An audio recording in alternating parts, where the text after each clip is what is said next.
नमस्कार दोस्तों। आज की हमारी कहानी है रिश्तों का अधूरा सच। सौरभ आज अपनी मां का अंतिम संस्कार करने के लिए आया हुआ था। दरअसल सौरभ की मां जानकी जी वृद्धाश्रम में ही रहा करती थी। उन्हें वृद्धाश्रम में रहते काफी समय हो गया था। दरअसल बहुत समय पहले ही सौरभ उन्हें वृद्धाश्रम में छोड़ गया था। तब से वे इसी वृद्ध आश्रम में रह रही थी। यहाँ रहते रहते सभी वृद्ध आश्रम के लोग उन्हें एक परिवार की तरह लगने लगे थे, क्योंकि वे इस सच को अपना चुकी थी कि उनके परिवार वाले अब उनसे कोई मतलब नहीं रखना चाहते और अब जो भी है बस यही है। अब यह आश्रम ही उनका घर है और यहाँ पर रहने वाले लोग ही उनका अपना परिवार है। जानकी जी अपनी मृत्यु के अंतिम समय तक वृद्धाश्रम में ही रही और जब से सौरभ अपनी माँ को वृद्धाश्रम में छोड़ गया था, तब से उन्होंने सौरभ से कई बार बात करने की कोशिश भी की थी, लेकिन सौरभ के पास अपनी बूढ़ी माँ के लिए कभी समय ही नहीं होता था। निराश होकर धीरे धीरे जानकी जी ने भी उसे फोन करना बंद कर दिया और आज काफी समय बाद सौरभ के फोन पर किसी का कॉल आया, जिसने उन्हें बताया कि सौरभ, तुम्हारी माँ जानकी जी की मृत्यु हो चुकी है और उनके अंतिम संस्कार के लिए तुम्हें वृद्धाश्रम में आना होगा। अगर तुम वृद्धाश्रम में 24 घंटे के अंदर अंदर आ जाते हो तो ठीक है, नहीं तो वृद्धाश्रम के कर्मचारियों द्वारा तुम्हारी माता जी का अंतिम संस्कार कर दिया जाएगा। यह खबर सुनकर सौरभ का मन भारी हो उठा। एक गंभीरता भरी गहरी सांस लेते हुए जैसे तैसे हिम्मत जुटाकर वृद्धाश्रम में आने के बाद सौरभ अपनी मां का अंतिम संस्कार करने के लिए वृद्धाश्रम पहुंचा और अपनी मां का अंतिम संस्कार करने के बाद सौरभ अपनी मां का बचा कुचा हुआ सामान लेने के लिए वापस वृद्धाश्रम आया। दरअसल महीने भर पहले ही जानकी जी ने अपनी ही एक सहयोगी को बताया था कि यदि उनकी मृत्यु के उपरांत उनका बेटा उनका अंतिम संस्कार करने के लिए आता है तो उनकी एक अंतिम इच्छा है, और वह अंतिम इच्छा उन्होंने एक पर्चे में लिखकर अपने लकड़ी के बक्से में रख दी है। जब सौरभ अंतिम संस्कार करने के लिए आया था तब उस सहयोगी ने सौरभ को उसकी मां की अंतिम इच्छा और उस बक्से में रखे पर्चे के बारे में बताया था, जिसे देखने के लिए सौरभ वापस वृद्धाश्रम लौटा था। वृद्धाश्रम में पहुंचकर सौरभ ने अपनी मां का बक्सा खोला, जिसमें कुछ पुरानी चीजें थीं, जिसमें पुरानी 2-1 साड़ियां पड़ी थीं। उन पुरानी चीजों में सौरभ को अपने काम की कोई चीज नहीं लगी। सौरभ ने वह पत्र ढूंढना शुरू किया, जो कि बक्से के सबसे निचले तले पर एक पेपर के नीचे रखा हुआ था। सौरभ ने अपनी माँ का वह आखिरी खत उठाया और वह उसे उठाकर यह जानने के लिए पढ़ने लगा कि आखिर उसकी माँ की अंतिम इच्छा क्या थी।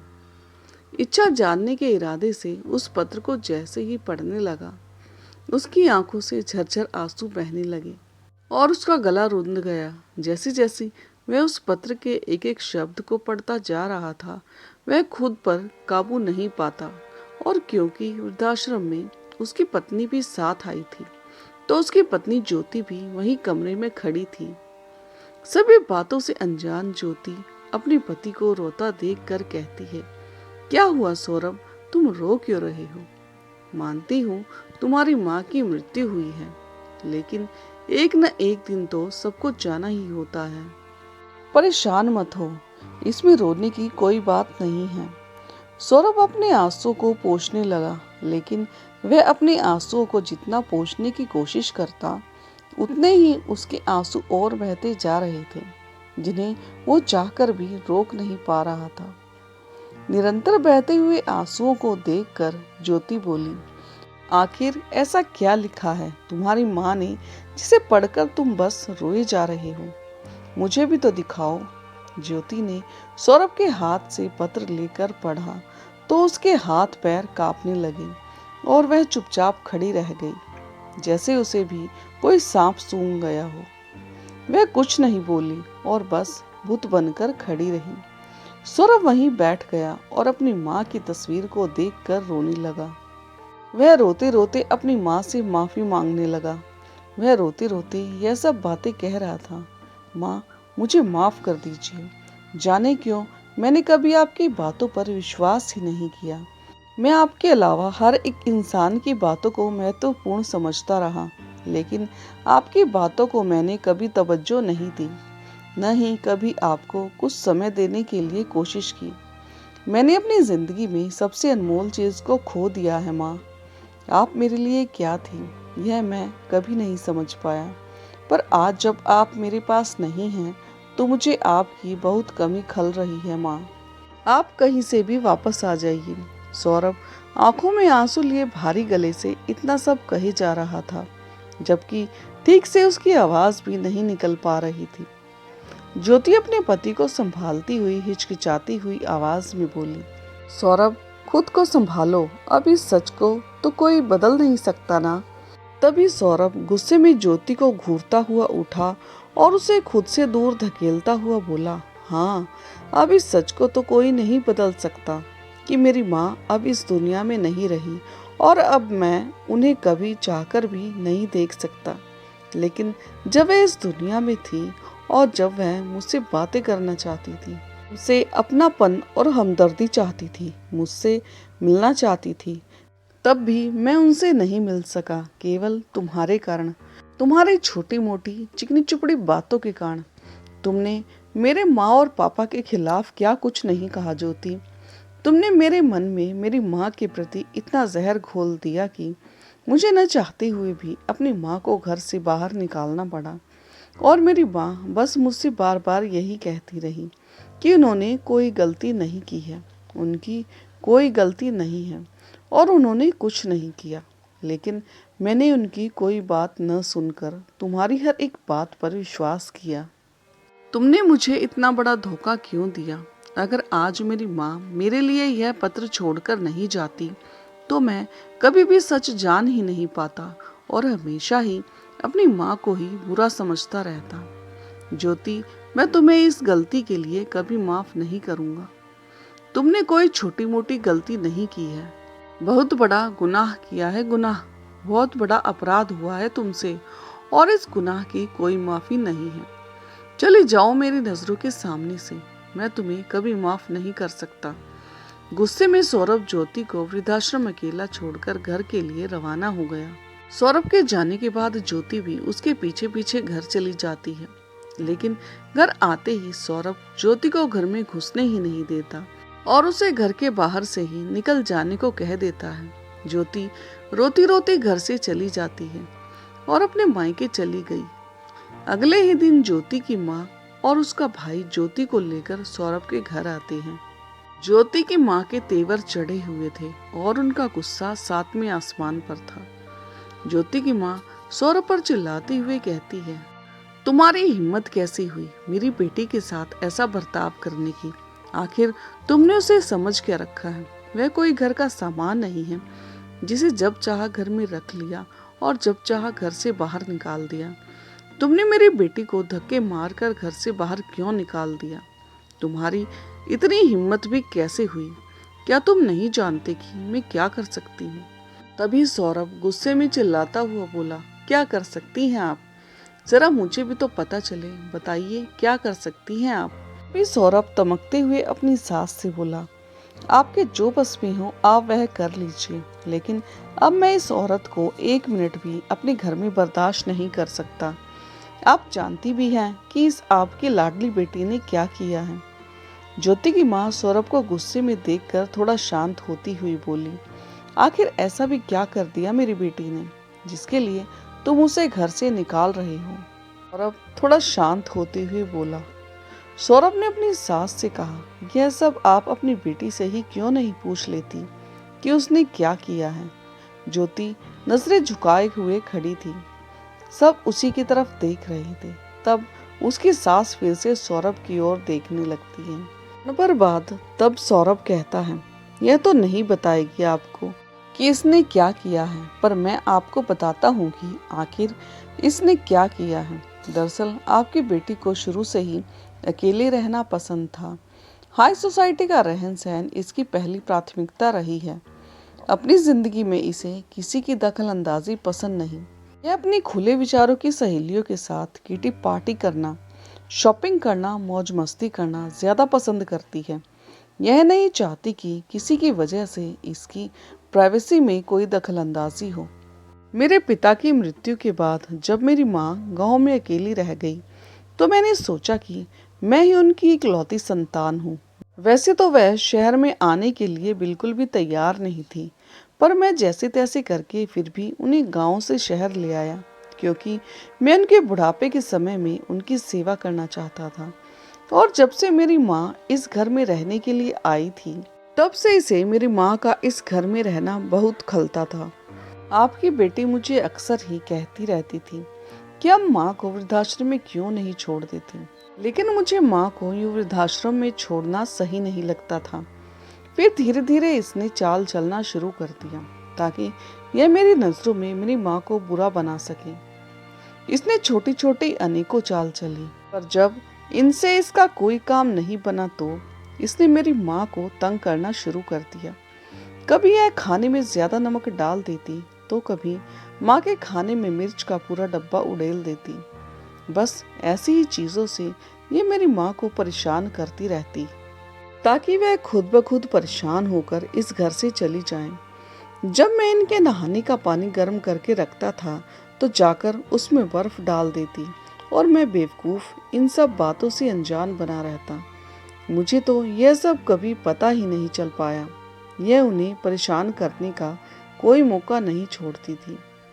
इतना सब होने के बाद भी मेरी माँ ने कभी भी मुझसे इसकी कोई शिकायत तक नहीं की, केवल इसीलिए कि मेरा परिवार न बिखर जाए।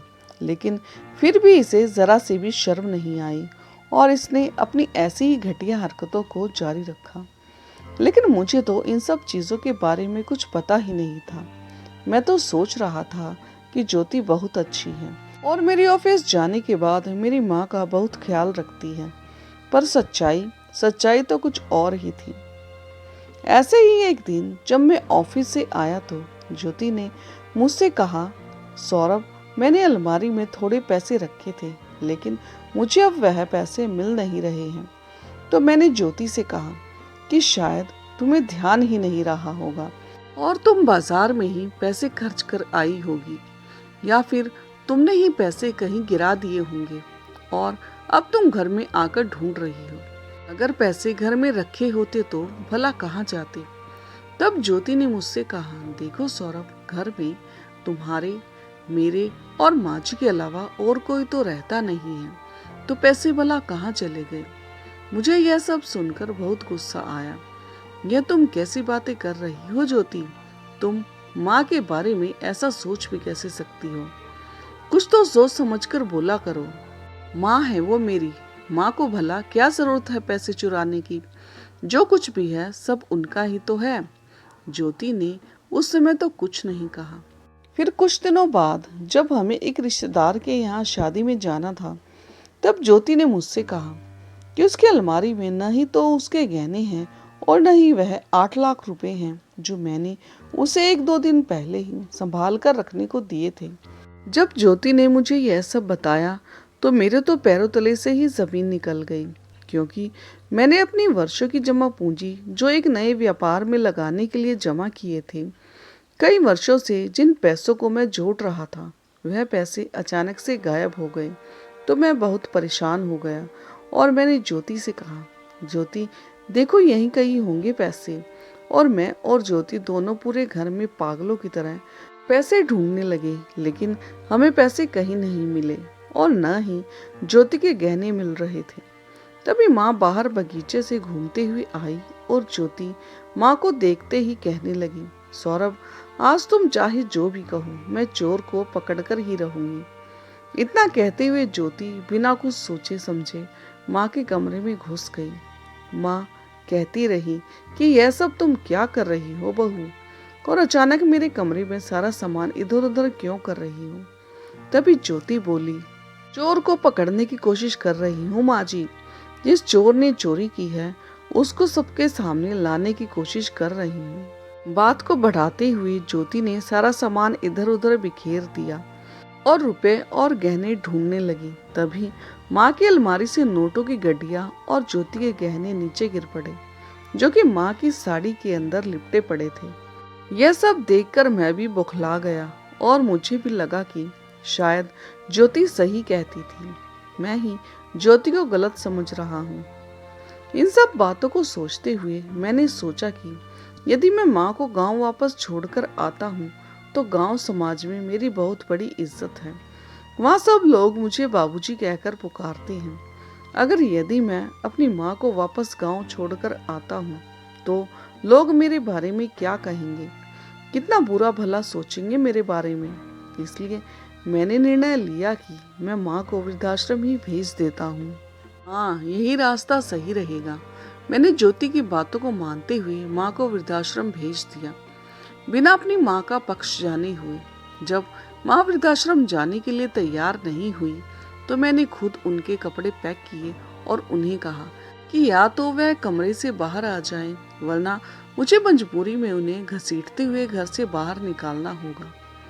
इतना कहकर मैं कमरे से बाहर आ गया और कुछ ही देर बाद माँ भी अपना बक्सा लेकर कमरे से बाहर आ गई। माँ की आंखें बिल्कुल सूजी हुई थी, शायद वह पूरी रात रोती रही। मेरी माँ मुझे बस यही कह रही थी कि मैं नहीं जानती बेटा, यह सब सामान मेरी अलमारी में कैसे आया। मुझे नहीं पता कि यह सब किसने किया है, पर मैंने आपके बेटे की बातों में आकर उनकी एक न सुनी और मैं उन्हें वृद्धाश्रम ले गया। माँ पूरे रास्ते मुझे बस यही कहती रही कि मैंने कुछ नहीं किया है, मेरी कोई गलती नहीं है बेटा, मुझे वृद्धाश्रम मत भेज। मैं घर के किसी भी कोने में पड़ी रहूंगी, मैं केवल तेरा चेहरा देखकर ही जी लूंगी। तू मुझे खुद से दूर मत कर। तेरे पिता के जाने के बाद तू ही तो मेरा एक लौता सहारा है। तू भी मुझे ऐसे छोड़ देगा तो मैं जी नहीं पाऊंगी बेटा, माँ मुझे बार बार कहती रही। पर मैंने आपकी बेटी की बातों में आकर उन्हें वृद्धाश्रम में छोड़ दिया और फिर पलट कर कभी नहीं देखा। और अभी 2 दिन पहले ही मेरे पास वृद्धाश्रम के मैनेजर ने फोन किया और बताया कि तुम्हारी माँ अब इस दुनिया में नहीं रही, उनकी मृत्यु हो चुकी है। जब मैं वृद्धाश्रम पहुंचकर मैंने देखा कि मेरी माँ जमीन पर बेजान लेटे हुए थी और उनके सीने पर मेरी तस्वीर रखी हुई थी, जिसे उन्होंने अपने हाथों से कसकर पकड़ा हुआ था। दरअसल जिसने माँ को सबसे पहले सुबह उठकर देखा था, ने बताया कि माँ रात से ही मेरी तस्वीर को सीने से लगाए हुए कुर्सी पर ऐसे ही बैठी थी और सुबह उठकर उसने जब जाकर देखा तब भी मेरी माँ इसी तरह बैठी हुई थी। पर उस महिला कर्मचारी ने जाकर जैसे ही माँ को थोड़ा सा हिलाया तो माँ निढाल सी कुर्सी से जमीन पर गिर पड़ी। इन महिला कर्मचारी ने मैनेजर से कहकर डॉक्टर को तुरंत बुलवाया और जांच करवाई। तब पता चला कि माँ अब इस दुनिया में नहीं रही और इस दुनिया को छोड़कर जा चुकी थी। मैं तो अपनी माँ के लिए दुखी था ही, लेकिन हद तो तब हो गई जब मुझे आपकी बेटी की सच्चाई का पता चला। यह सच मुझे कभी पता ही नहीं चल पाता अगर मेरी माँ की महिला सहयोगी ने मुझे मेरी माँ के आखिरी खत के बारे में न बताया होता। उन्होंने मुझसे कहा था कि मेरी माँ ने मेरे लिए एक आखिरी खत छोड़ा है और माँ की आखिरी इच्छा थी जो मेरी माँ ने उस खत में लिखी हुई थी। उनकी इच्छा को मैंने पढ़ा। मैं जब वृद्धाश्रम पहुंचा, मैंने वह बक्सा खोला जिसे लेकर माँ घर से आई थी, जिसमें माँ का कुछ पुराना सामान पड़ा हुआ था। वह बक्सा खोलने पर मुझे नीचे की ओर एक पर्चा मिला और वही पर्चा मेरी माँ का वह आखिरी खत था जो उन्होंने मेरे लिए लिखा था। आप जानना नहीं चाहेंगी सासू माँ कि उसमें मेरी माँ ने मेरे लिए आखिर ऐसा क्या लिखा था जिसे पढ़ने के बाद मैं आपकी बेटी से इतनी नफरत करने लगा। ज्योति और ज्योति की माँ और उसका भाई सौरभ की बातों को चुपचाप सुने जा रहे थे। सौरभ अपनी आंखों से बहते हुए आंसू को पोंछते हुए बोला, जानती है सासू माँ, उस पत्र में आखिर लिखा क्या था? उस पत्र में मेरी माँ ने मुझे ये सारी बातों के बारे में बताया कि कैसे मेरे ऑफिस जाने के बाद आपकी बेटी ज्योति उन्हें परेशान किया करती थी। खाना पीना, नहाना, यहाँ तक कि उनका इस घर में रहना भी ज्योति ने कितना दुश्वार कर दिया था और वह इतना सब कुछ झेल रही थी केवल मेरी खातिर, और मैं बेवकूफ इतना भी नहीं समझ पाया। उन्होंने अपने आखिरी खत में केवल अपनी बेगुनाही लिखी है उन्होंने लिखा था कि जिस दिन हम दोनों को पार्टी में जाना था उस दिन तो वह शुरू से ही यानी सुबह से ही घर के बाहर थी।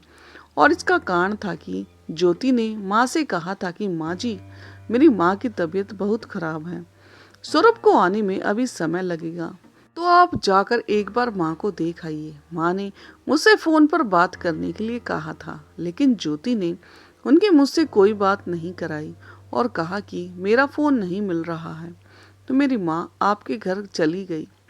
सौरभ की सास बोली, तुम किस दिन की बात कर रही हो सौरभ? तब सौरभ ने अपनी सास को तारीख याद दिलाते हुए कहा, उस दिन की बात कर रहा हूँ सासू माँ। तब सौरभ की सास बोली, लेकिन बेटा, मैं तो उस दिन घर पर थी ही नहीं, मैं तो शहर के बाहर गई हुई थी किसी जरूरी काम से। तब सौरभ अपनी आंखों से बहते हुए आंसू को पोंछते हुए और हंसते हुए बोला, वही तो सासू माँ, जब आप अपने घर पर थी ही नहीं तो आपकी लाडली बेटी ने मेरी माँ से झूठ क्यों बोला? कि झूठ बोलने के पीछे क्या कारण था, आखिर यह क्या चाहती थी? मेरे पूछने पर इसने मुझे बताया कि माँ जी पास के पार्क में ही अपनी किसी सहेली के साथ टहलने गई है, बस आती ही होगी। और माँ के आते ही यह उन पर भड़क पड़ी। मैं इतना बेवकूफ था कि मैंने एक बार भी अपनी माँ की बात नहीं सुनी। वे बेचारी मुझे अपनी सफाई देती रही, लेकिन मैं अपनी पत्नी की बातों में आकर इतना अंधा हो चुका था कि मुझे कुछ दिखाई ही नहीं दिया। मैंने इतना भी नहीं सोचा कि ज्योति को कैसे पता चला कि माँ ने अलमारी के किस हिस्से में और कहाँ गहने और पैसे छुपाए हुए हैं। जो अलमारी खोलते ही ज्योति को सबसे पहले खाने में ही गहने और रुपए मिल गए। न मैंने इतना सोचा कि अगर माँ को गहने चुराने ही होते या पैसे चुराने होते तो भला वे उन पैसों का चुरा कर करती भी क्या, क्योंकि उनका मेरे अलावा तो इस दुनिया में कोई है ही नहीं। क्योंकि इस वक्त मेरी बुद्धि पर पत्थर पड़ गए थे। कहते हैं ना कि जब बुरा समय आता है तो बताकर नहीं आता, बस मेरा भी बुरा समय शुरू हो गया था। समय मेरी बुद्धि ने काम करना ही बंद कर दिया, या यूं कहो कि मेरी माँ का बुरा समय मेरी बेवकूफ़ी के कारण शुरू हुआ। मैंने अपनी माँ की जिंदगी को जहन्नुम बना दिया। उस पत्र में माँ ने इतना सब लिखने के बाद अपनी आखिरी इच्छा लिखी, और आप जानती हैं सासू माँ कि उनकी आखिरी इच्छा क्या है? उन्होंने अपनी आखिरी इच्छा यही लिखी है कि यह सब जानने के बाद भी आपकी बेटी को इस घर में ही रखूं और अपने परिवार के साथ खुशी खुशी रहूं। वे केवल मुझे अपनी बेगुनाही साबित करना चाहती थी। उन्होंने आपकी बेटी को गुनहगार साबित नहीं किया, उन्होंने तो केवल खुद को बेगुनाह साबित किया है। और मेरे प्रति उनका कितना प्यार था जिसे मैं कभी देख ही नहीं पाया। जब से मेरे पिता की मृत्यु हुई तब से उन्होंने मुझे एक पल के लिए भी पिता की कमी महसूस नहीं होने दी, लेकिन मैंने अपनी माँ को उनके अंतिम समय में भी एक जिल्लत भरी जिंदगी दी। अगर मैंने अपनी माँ का साथ ना छोड़ा होता तो शायद आज भी मेरी माँ मेरे सामने जिंदा होती। काश मैं अपनी माँ को देख पाता, उनसे अपनी हर बात कह पाता। काश मैं अपनी माँ पर भरोसा करता। काश मैं एक बार उनकी बात सुन लेता। जानकी जी की आखिरी इच्छा सुनकर सौरभ की सास की भी आंखों में आंसू बहने लगे और वह खुद को रोक नहीं सकी। उन्होंने बिना कुछ सोचे, बिना कुछ कहे अपनी बेटी को 3-4 तमाचे जड़ दिए और उसे थप्पड़ मारती हुई बोली, तेरे जैसी बेटी से अच्छा होता कि मेरी कोई बेटी ही न होती। मैंने तो तुझे ऐसे संस्कार नहीं दिए। फिर यह सब तूने कहाँ से सीखा? तूने एक बार भी नहीं सोचा कि जैसा तू अपनी सास के साथ कर रही है वैसा यदि तेरी माँ के साथ होगा तो तुझे कैसा लगेगा? सौरभ की सास ने अपनी बेटी को बहुत बुरा भला कहा और यहाँ तक कि उसे ताने मार मार कर जलील भी किया। लेकिन जाते जाते सौरभ की सास ने रुककर दोबारा सौरभ से कहा, सौरभ बेटा, मैं समझ सकती हूँ मेरी बेटी से बहुत बड़ी गलती हुई है जिसे माफ नहीं किया जा सकता। इस वक्त तुम्हारे दिल पर क्या गुजर रही है, और मैं तुमसे ये बिल्कुल नहीं कहूँगी कि तुम तुरंत मेरी बेटी को माफ कर दो, लेकिन मैं तुमसे इतना जरूर कहूँगी कि तुम्हारी वही माँ जिसे तुम इतना प्यार करते थे, जिन्हें एक गलत फहमी के कारण तुमने उन्हें घर से बाहर कर दिया, अगर तुम अपनी माँ की जरा सी भी इज्जत करते हो तो तुम्हें उनके फैसले की भी इज्जत करनी चाहिए। और अभी तुमने ही तो बताया कि तुम्हारी माँ का आखिरी फैसला या उनकी आखिरी इच्छा क्या थी। अभी तुमने ही कहा कि तुम्हारी माँ की आखिरी इच्छा थी कि तुम अपने परिवार के साथ खुशी खुशी रहो। मैं जानती हूँ सौरभ, यह सब भुलाना तुम्हारे लिए इतना आसान नहीं है, लेकिन तुम ज्योति को अपने घर से निकाल कर अपनी माँ की आज्ञा का उल्लंघन मत करो। मैं इसके किए पर बहुत शर्मिंदा हूँ। उनके जीते जी तुमने उन्हें बहुत दुख पहुंचाया, उन्हें जीते जी बहुत तड़पाया, लेकिन मैं तुम्हारे हाथ जोड़ती हूँ बेटा, अपनी माँ की मौत के बाद कम से कम उनकी आत्मा को तो शांति दो। जो वह चाहती थी, कम से कम उनकी मौत के बाद तो तुम उनकी आखिरी इच्छा पूरी कर ही सकते हो। सौरभ को धीरज धराते हुए, उसकी सास की बात समझते हुए सौरभ ने अपनी पत्नी को घर में रख तो लिया, पर वह उसकी गलतियों के लिए उसे माफ नहीं कर पाया। पर उसने अपनी माँ की आखिरी इच्छा मानते हुए उसको घर में रखने के लिए राजी हो गया। और अब ज्योति अपने पति का अपने प्रति व्यवहार देखकर रात दिन खुद को कोसती रही। उसने आखिर ऐसा क्यों किया? अपने बसे बसाए परिवार को उजाड़ लिया। अब वह सोचती है कि उसने अपनी सासू माँ के साथ आखिर इतना गलत व्यवहार क्यों किया। आखिर क्या गलती थी उनकी जो उन्होंने अपने बच्चों के कारण इतना दुख सहा। आखिर उनकी गलती ही क्या थी? आखिर बूढ़े माँ बाप अपने बच्चों से क्या चाहते हैं? उनसे थोड़ा सा समय और उनकी खुशी। अब ज्योति को अपनी गलती का एहसास हो चला था, लेकिन सौरभ उसकी गलती को माफ नहीं कर पाया। दोस्तों, आपको ये भावुक और पीड़ादायक कहानी कैसी लगी और कहानी का कौन सा हिस्सा आपके दिल को छू गया, कमेंट करके ज़रूर बताएं। और हाँ, यदि चैनल पर नए हो तो चैनल को लाइक, सब्सक्राइब और शेयर करना ना भूलें।